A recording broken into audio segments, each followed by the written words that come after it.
Hello, good morning sa inyong lahat. Gusto ko lang mag-react dito sa sinabi ni Franz Castro. May napanood ako na video niya sa Facebook. Kasi sabi niya, ang natatandaan, ang naabutan niya raw na pamasahe nung kabataan niya is 1 pesos and 25 centavos. Tapos, ang nakalagay dito, ang birthday niya is May 24, 1966.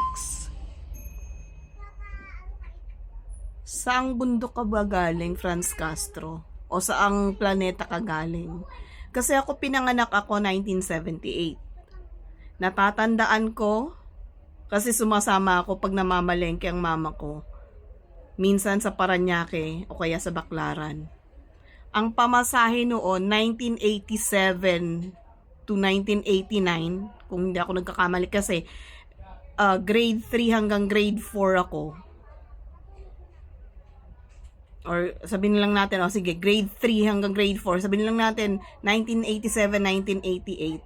Ang pamasahe noon sa jeep, 75 centavos lang po. Ano to, pati pamasahe noon, may kurakot na din. Saan mo nilagay? Mahiya ka naman. 1966 ka pinanganak. Ako 1978, pero natatandaan ko 75 centavos lang pamasahe sa jeep. Grabe tong babaeng to. Ganito ba? Nasaan ang credibility nitong teacher na NPA na to? Kakaasar, ang aga-aga pinag-iinit ang ulo ko. Sino ngayon ang fake news peddler?